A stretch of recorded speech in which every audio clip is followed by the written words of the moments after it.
Ito po yung ating unang tatalakayin, mga kapatid. Ito po yung tanong, mga kapatid, Ariel Balahadja. Tanong ko po kay Pastor Johnson Amican. Naging pastor na tuloy ako. Hindi po kami mga pastor, mga kapatid. Kami ay mga evangelist. Iba po yung pastor sa layman or evangelist. Kami po ay mga evangelist at hindi po kami pastor. Sabi niya, kung si Kristo ba ay Diyos, kung siya ay Diyos, ang Diyos ba ay nakikita? Dalawa, Kung si Kristo ba ay Diyos, kung siya ay Diyos, ang Diyos ba nakikita? Parang ang kanyang tanong, meron na siyang preconceived idea, meron na po siyang gustong patunayan sa kanyang tanong. Alam na natin yon, marahil ang kanyang gustong idiin ay ang Diyos ay hindi nakikita. Kung si Kristo ay Diyos, bakit siya nakita? Yan siguro, Brother Gomer, ang gusto niyang patunayan. Sige, bibigay ko sa iyo yung pagkakataon. Maraming salamat doon sa tanong, Brother Johnson. Ito nga po yung actually, yang sa tanong ni Brother ay kung talagang siya ay tapat doon sa kanyang katanungan, Brother Johnson. Yung kasagutan doon sa kanyang katanungan ay yun ang magpapatunay na si Kristo nga ay, na ang ating Panginoong Jesucristo nga ay Diyos. Yun.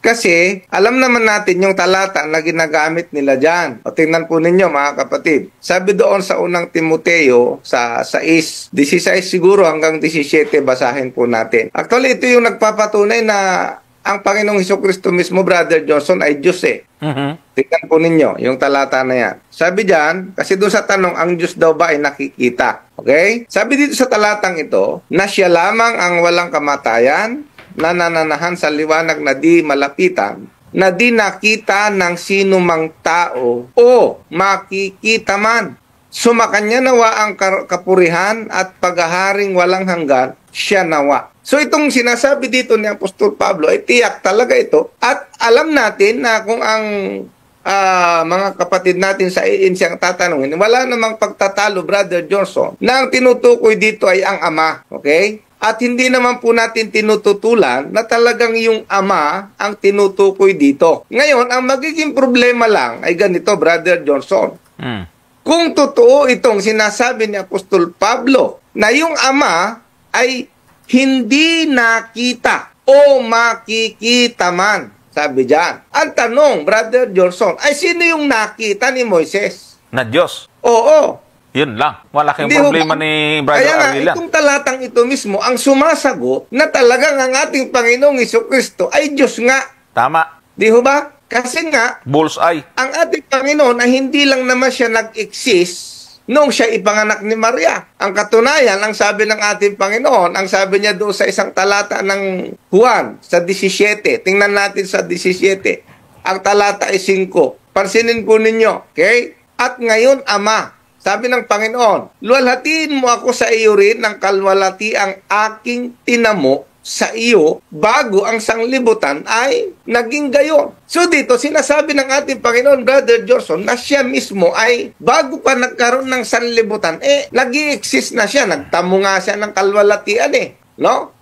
At ang sabi nga niya doon sa mga Hudyo, doon sa mga kausap niyang Hudyo, sa Juan 8, o tingnan natin naman yung Juan 8 at ang Panginoon din ang nagsasalita dito. Basahin natin yung Juan 8, ang talata 56. Sabi dito, nagalak ang inyong amang si Abraham na makita ang aking araw at nakita niya at natuwa. Nung ito ay sabihin ng ating Panginoon, Brother Johnson, abay hindi ho makapaniwala yung mga kausap niyang Hudyo. Ano sagot nila? Tingnan niyo po sa 57. Sabi nila, sinabi nga sa kanya ng mga Hudyo, wala ka pang 50 taon at nakita mo si Abraham? O nakita po ninyo yung kanilang pagtataka? No?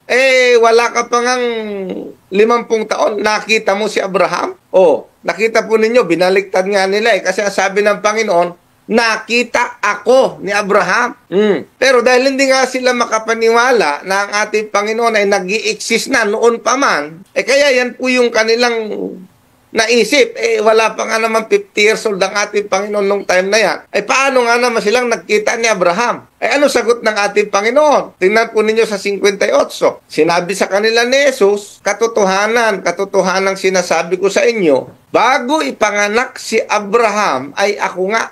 Nang ibig niyang sabihin, bago pa ipanganak si Abraham, nag-i-exist na siya. Natama naman kasi nga ang sabi niya nga doon sa 17:5, nagtamo na siya ng kalwalatian bago pa magkaroon ng sanlibutan. Ay ngayon, kung babalikan natin yung tanong ni Brother Ariel, na walang nakakita sa Diyos na ang tinutukoy ay ang Ama. Ito nga ang problema At yung talata niyan sa 16 ng unang Timoteo, pinatunayan din yan mismo, Brother Johnson, ng ating Panginoong Jesucristo. Tingnan po ninyo sa Juan 1. Sa Juan 1, ang talata ay 18, ganito yung ating mababasa na pahayag mismo ng ating Panginoon. Sabi niya, walang taong nakakita kailanman sa Diyos. Tama. Ang bugtong na anak na nasa sinapupunan ng Ama, siya ang nagpakilala sa Kanya. So, dalawa na yung witness na yan, na talagang kung ang pag-uusapan, Brother Johnson, ay ang Ama, ay wala talagang nakakita wala talagang nakakita. Ay ngayon, pag binalikan natin yun ang lumang tipan, ay wala ba talagang nakakita sa Diyos? Meron. Ang dami hong tala na nakita ni Moises, ang Diyos. Nakita ni Abraham ang Diyos, nakipag-bargain pa nga sa Diyos Naman. Ang dami yung nakakita Nakita po ninyo? Ngayon, kung totoong walang nakakita sa Ama, ang tanong dyan sino ngayon yung Diyos na nakikita nila sa lumang tipan? Patay si Brother Ariel. Mga kapatid, sige, Brother Johnson. Ayan. Yan ang sinasabi mo kanina na yung tanong niya, yun ang magpapatunay o yun ang sasagot. Yung tanong niya, yun ang magpapatunay na si Kristo ay Diyos. Sa pagitan ng sagot. Ito na. Kasi, yung binasa mo, Brother Gomer, yung sa Timoteo, ulitin natin yun, mga kapatid. Ulitin lang po natin tong 1 Timothy 6:17 para mabigyan natin ito ng diin. At bago ko susugan yung sinabi ng ating kasamang Brother Gomer, 16. Na siya lamang ang walang kamatayan na nananahan sa liwanag na di malapitan, na di nakita ng sino mang tao o makikita man. Sumakaninawa ang kapurihan at paghaharing walang hanggan siya nawa. Dito, tayo, Brother Gomer, ay hindi natin tinututulan. Hindi natin pwedeng kontrahin yan. Ngayon, ito po yung sinasabi kanina ni Brother Gomer. Alam natin na yung tanong ni Brother Ariel Balahadja ay gusto niyang patunayan na wala talagang nakakita sa Diyos. Kaya hindi si Diyos si Kristo kasi nakita. Problema itong talata. Bukod sa mga ginamit ni Brother Gomer, merong first-hand evidence kumbaga. Genesis chapter 32 verse 30. Ito po ang nakasulat, mga kapatid. 32 verse 30 ng aklat ng Genesis. Siguro, ano muna natin dito? Itaas na lang natin para maintindihan talaga natin kung sino itong Diyos na tinutukoy.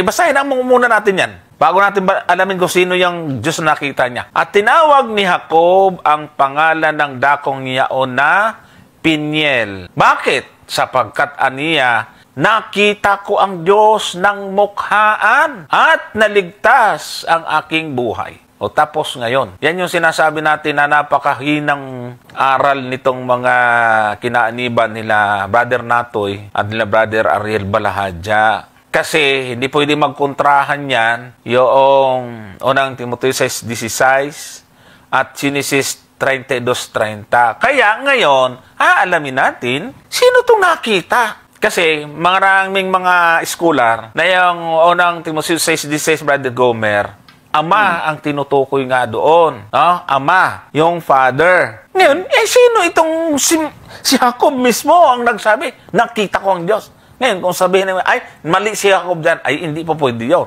Dahil wala namang mga karakter o kaya mga kapwa sumulat ng Biblia na nagsabing nagkamali dito si Jacob. So, sino kaya ito? Ito. Itaaso natin dito sa 22 na lang para maganda. At siya'y bumangon ng gabing yaon at isinama niya ang kanyang 2 asawa at ang kanyang 2 alilang babae at ang kanyang 11 anak at tumawid sa tawiran ng Habok. 23, at sila'y kanyang isinama at itinawid sa batis at kanyang itinawid ang kanyang tinatangkilik. 24, at naiwang mag-isa si Jacob at nakipagbuno ang isang lalaki sa kanya hanggang sa magbukang liwayway. 25, at nang makita nitong siya'y hindi manaig sa kanya, ay hinipo ang kasukasuan ng hita niya at ang kasukasuan ni Jacob ay sinaktan samantalang nakikipagbuno sa kanya. 26, at sinabi, bitawan mo ako sapagkat nagbubukang liwayway na. At kanyang sinabi, hindi kita bibitawan hanggang hindi mo ako mabasbasan. 27, at sinabi niya sa kanya, ano ang pangalan mo? At kanyang sinabi, Israel.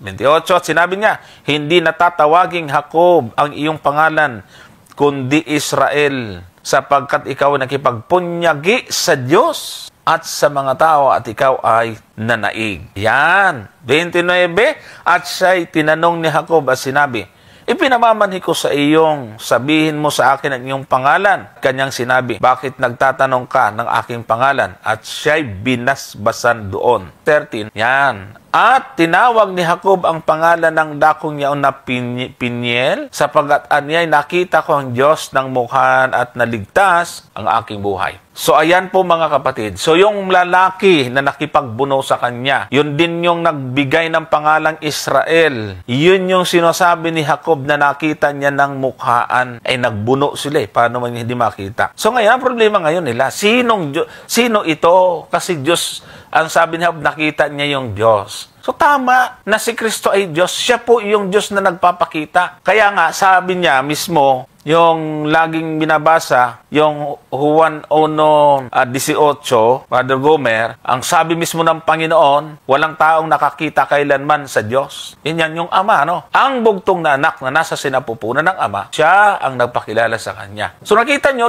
kahit na dito sa talatang ito, Brother Gomer, ay naglalaman ito ng diwa na si Kristo nga ay hindi tao katulad ng akala ng iba. Kasi walang nakakita sa Diyos, pero nakita ng bugtong na anak.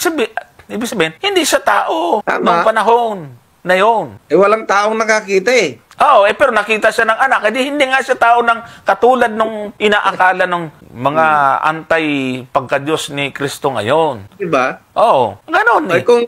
Kung maniniwala ngayon sila na si Kristo ay tao, mali yung talata na walang nakakitang tao sa Diyos. Tama, magsisinungaling si Kristo dyan. Tsaka mali din si Jacob. Diba? Oh. Ay, hindi pala nakikita ang Diyos. Bakit? Wala palang tao nakakita. Bakit nakita ni Kristo? Tao naman siya. Di ba may mali?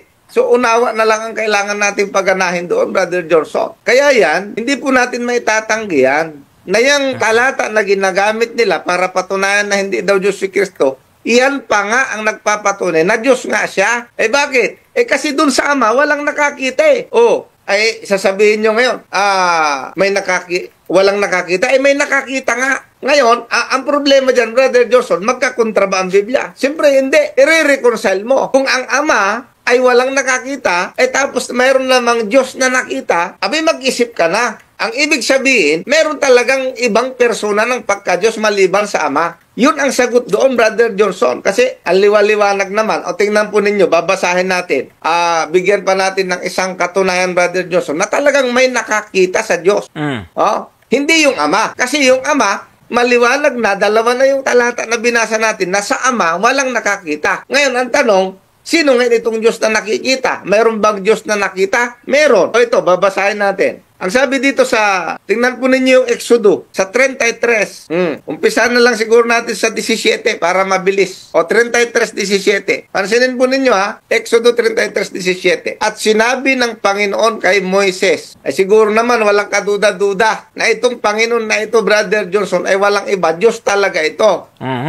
Sabi niya, akin ding gagawin ang bagay na ito na iyong sinalita, sapagkat ikaw ay nakasumpong ng biyaya sa aking paningin, at ikaw ay aking nakikilala sa pangalan. 18. Sinabi ni Moises, ipakita mo sa akin. Idinadalangin ko sa iyo ang iyong kaluwalhatian. 19. At kanyang sinabi, aking papangyariin ang aking buong kabutihan sa harap mo, at aking itatanyag ang pangalan ng Panginoon sa harap mo, at ako'y magkakaloob ng biyaya sa kanino mang aking ibig pagkalooban, at ako'y magmamaawain sa kanino mang aking ibig kaawaan. 20. At kanyang sinabi, hindi mo makikita ang aking mukha. Maliwanag yan, ha? Sapagkat hindi maaaring makita ako ng tao at mabuhay. Verse 21. Sinabi ng Panginoon, narito, may isang dako sa tabi ko at ikaw ay tatayo sa ibabaw ng batong iyan. 22. At mangyayari na samantalang ang aking kaluwalhatian ay dumadaan, na aking ilalagay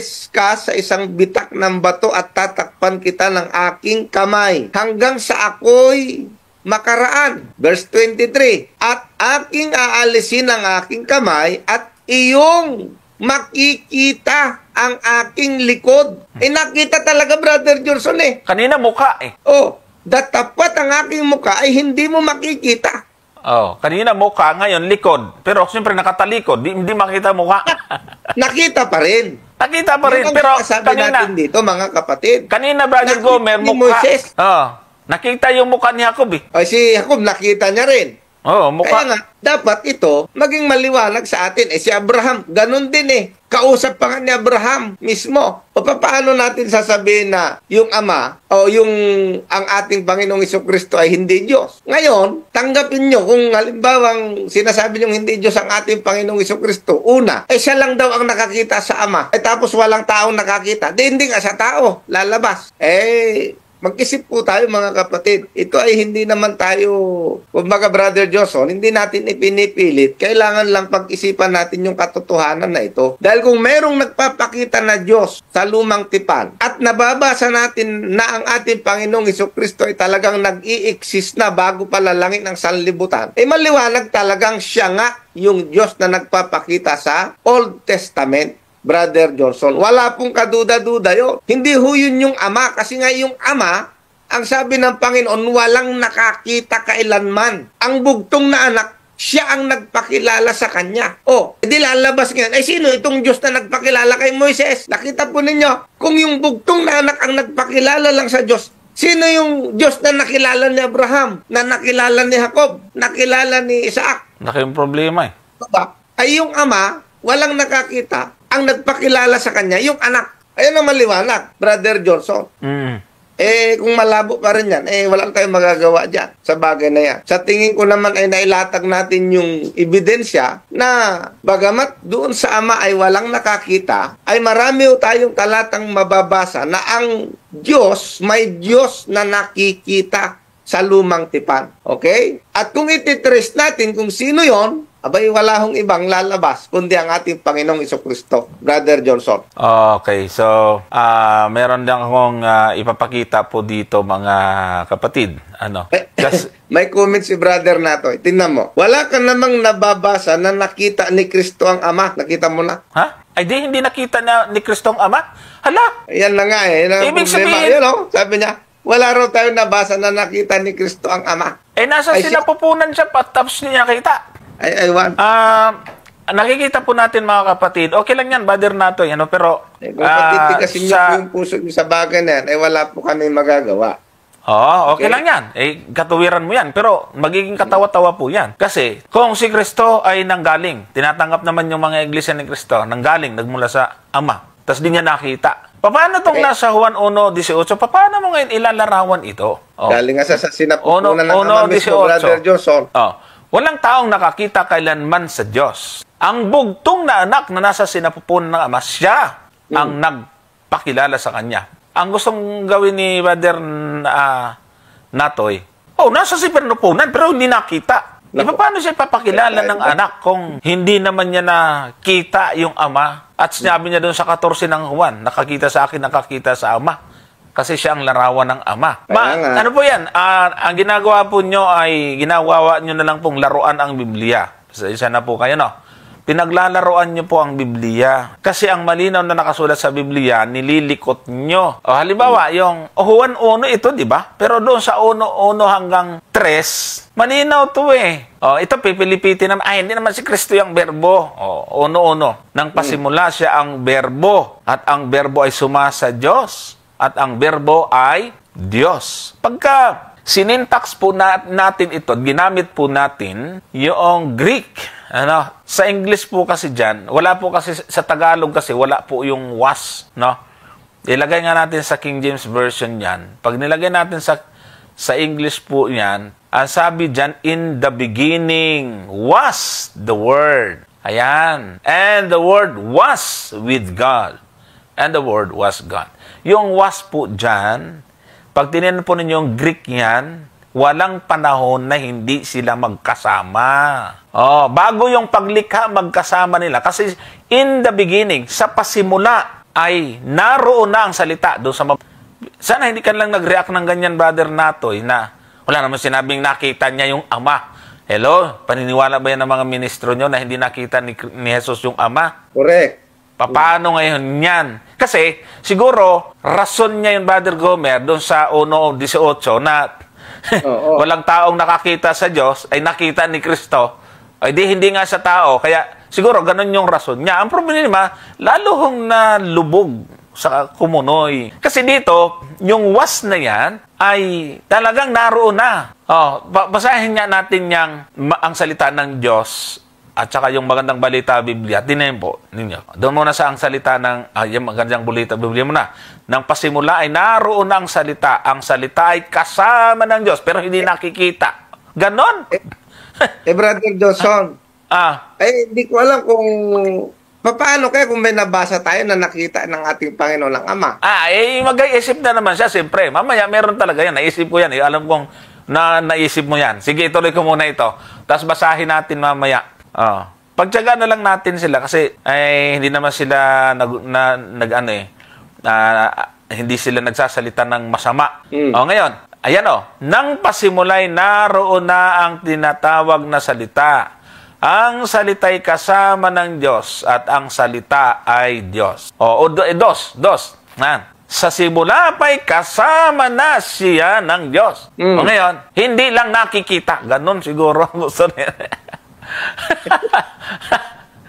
Ngayon, alam ko may hilot ang mga ayensi dito ay verbo yan plano yan, panukalaan niya yan hindi naman yan persona. Ito sa 14, anong nangyari sa verbo, no? 14, ng katawang tao ang salita at namuhay nakasama natin. Hindi raw kasi yan persona, yan ay panukala, yan ay isip ng Ama. Kaso lang yung isip na muhay kasama natin. Paano ito? Ginagamit din nila itong salin na ito. Nakita namin ang kadakilaan niya bilang kaisa-isang anak ng Diyos. Puspos siya ng kabiyaya at pawang katotohanan ang mga sinasabi niya.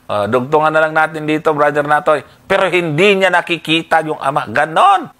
Ay, nako naman, Pero okay lang yan, Brother Natoy, Brother Aril Balahadja. Ano lang naman to, paraan lang ng pagsagot namin to, pero mahal namin kayo at salamat sa inyong pagtutok palagi. Brother Gomer, sige. Siguro, Brother Johnson, mas maganda na magbasa tayo ng talata na yung sinasabi kasi hindi daw natin nabasa. Well, doon sa 1:18, talagang hindi mo mababasa ng litra por litra na nakita. Ng Ama. Pero doon sa word pa lang, Brother Johnson, nasa sinapupunan ng Ama. Ang ibig sabihin, magkasama sila, kapiling niya yung Ama. Yan. Okay? Basahin mo natin yung isang talata sa 7:29 ng Juan. Tingnan po ninyo 7:29. Sabi niya, ng Panginoon siya'y nakikilala ko. Sapagkat ako'y mula sa Kanya at siya ang nagsugo sa akin. Tapos sasabihin mo ngayon, hindi mo naman nabasa dyan na hindi nakita. Kakapa-kapa lang. Hindi mo, Brother Johnson. Kakapa-kapa lang. Kung gusto mo talaga yung verbatim, ito yung talata. Sa Juan 6, tingnan po ninyo. Juan 6, ang talata ay 46. Ano sabi ng ating Panginoon sa talata na ito? Brother Natoy, baka naman mag-isip ka dahil, hindi sa ang sino may nakakita sa Ama, kundi yaong nanggaling sa Diyos, siya ang nakakita sa Ama. Yan, patay na. Paano ito? Paano na ngayon yan? Ang sabi mo ay walang mababasa na nakita ni Kristo ang Ama. Ayan ang sabi niya, sino yung nakakita sa Ama? Yung nanggaling sa Diyos. Ay sino bang nanggaling sa Diyos?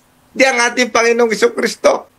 Balikan natin yung 7:29. Ano sabi ng Panginoon? Siya nakikilala ko sapagkat ako'y mula sa Kanya. Doon siya nanggaling. At yun lang ang nakakita sa Ama, yung nanggaling sa Diyos. Walang iba kundi ang ating Panginoong Jesucristo. Yan ang dapat na maunawaan mo, kapatid. Kaya nga, yung paniniwala nyo na walang taong nakakita kailanman sa Diyos, tama. Kaya nga ang ating Panginoong Jesucristo, hindi siya tao Kaya nga nagkatawang tao siya At bago siya magkatawang tao, abay, nagkita na sila ng Ama. Magkasama nga sila Ang daming talata na nagpapatunay niyan. O tingnan mo, doon sa 16, sa 27. Tingnan mo. Diyan din sa Juan, 16:27 ng Juan. Sabi ng ating Panginoon, sapagkat ang Ama rin, ang umiibig sa inyo, sapagkat ako'y inyong inibig, at kayo'y nagsisampalataya na ako'y nagbuhat sa Ama. Nakita mo yan? Kaya nga, yung sinasabi mo na wala tayong nabasa na, wala naman tayo sa debate, Brother Johnson, para i-challenge pa natin yan. So, yun po yung maliwanag, kapatid, na ang ating Panginoong Jesucristo ay nakita niya talaga ang Ama. Kaya tama yung sabi niya, walang taong nakakita kailanman sa Diyos ang bugtong na anak, na nasa sinapupuan ng Ama. Siya ang nagpakilala sa Kanya. Yan ang maliwanag po dyan, Brother Johnson. Ayan.